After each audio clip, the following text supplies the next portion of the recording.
So, whether to create tension or to break the ice in the situations of awkwardness, you can always give or take advice. And when you are required to keep a secret and you still spill the beans, such breach of confidence sadly can be mended by no means. Can be mended by no means. By no means. Make an excuse or take responsibility. As in your heart, you always admit the fault. You just cannot shake this prick of conscience, you see, which is there just by default. You may share the spoils if you want, when the winner is supposed to take it all. Today I will talk about the lovely combination of words which just come together just by default, which are there just by default. And those combination of words are called, combination or pair of words are called collocations या सहवर्ती शब्द संयोजन. ये ऐसे शब्द होते हैं जो commonly appear होते हैं टुगेदर. जब भी हम कुछ पढ़ते हैं, हम नॉन नेटिव स्पीकर्स हैं, हम इंडियंस हैं, अंग्रेजी हमारी मातृभाषा नहीं है, तो जनरली हमारा सोर्स किताबें या न्यूज़पेपर्स वगैरह होते हैं. तो जनरली ये साथ में पाए जाते हैं, जैसे prick of conscience,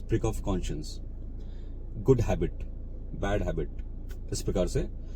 एंड ये जो शब्द है, ये जो कॉम्बिनेशन है, ये नेटिव स्पीकर्स जो अंग्रेज लोग हैं, उनको नेचुरल साउंड किया था कि यही नेचुरल इनका फ्लो होना चाहिए. So that's why they started using those words and we have just imbibed in our habits to use such combination of pairs of words. उनको कोलोकेशंस कहते हैं, कोलोकेशंस.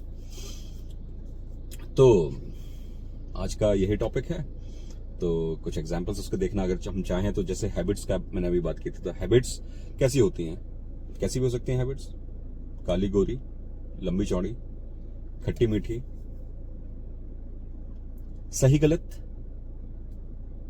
होती हैं हैबिट्स, राइट और रॉन्ग, या अच्छी और बुरी हैबिट्स. तो नेटिव स्पीकर्स को गुड और बैड हैबिट्स का कॉम्बिनेशन ज्यादा सही समझ में आया था, तो उन्होंने वो यूज करना शुरू कर दिया था.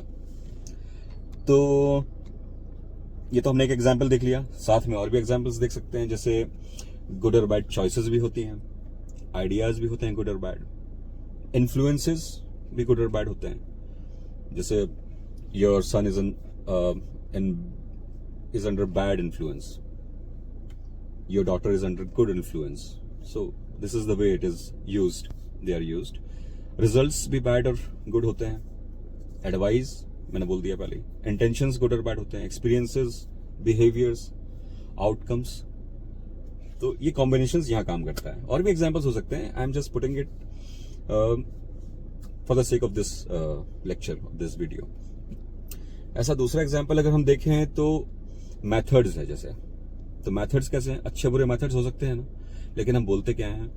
सही और गलत मैथड्स, राइट और रॉन्ग मैथड्स, राइट और रॉन्ग डिसीजंस, राइट और रॉन्ग पाथ, रास्ता, सही और गलत रास्ता, है कि नहीं? एक्शंस, राइट और रॉन्ग एक्शंस होते हैं. Reasons, I appeared in the exam, no, reasons भी होता है. रीजंस को अपन कैसे यूज करते हैं हम? जैसे I am not talking to her with for the right reasons, I am not talking to her for the right reasons, है ना. माइंडसेट भी राइट और रॉन्ग होता है. तो जैसे मैं अभी एग्जांपल जो इसमें यूज करने वाला था रीजंस का, वहां यूज करना चाह रहा था, यहां यूज करता हूं. Mindset, I appeared in the exam with the wrong mindset. Bad mindset नहीं, रॉन्ग माइंडसेट. मतलब माइंडसेट रॉन्ग था. मैं कुछ करना चाहता था, लेकिन वहां जाके सब गुड़गोबर हो गया. तो ये हो गया एक एग्जाम्पल.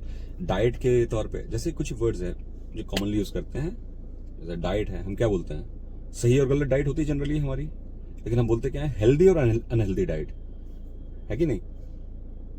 और जैसे प्रॉमिस को हम रखते हैं क्या, लेकिन बोलते कैसे हैं, कीप अ सीक्रेट, है कि नहीं, keep a promise, keep a secret, keep a diary, keep calm. तो ये बड़े इंटरेस्टिंग एग्जाम्पल हैं जो मैंने इकट्ठे किए हैं इस लेक्चर के मद्देनजर। और भी शब्द हैं जैसे आग लग गई, कॉट फायर, तो catching fire, catch fire use होता है।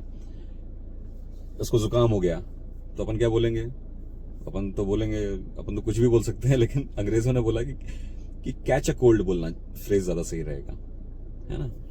सो पे अटेंशन, पे अ विजिट, पे द प्राइज, पे द ट्रिब्यूट, पे ट्रिब्यूट। तो ये एक पे के साथ कॉम्बिनेशन हैं, ऐसे हर बहुत सारे एग्जाम्पल्स हैं, अगर अच्छे से पढ़ेंगे तो बहुत मजा आएगा।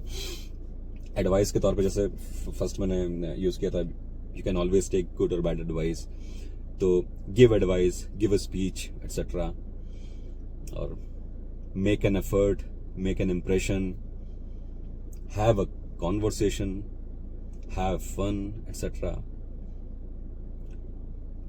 एडमिट और डिनाई द फॉल्ट, मतलब फॉल्ट होता है तो उसको एडमिट किया जाता है या डिनाई किया जाता है, ऐसे ही ट्रुथ होता है उसको भी एडमिट किया जाता है, डिनाई किया जाता है, डिफीट होती है उसको भी या तो एडमिट कर लिया जाता है या फिर डिनाई कर दी जाती है।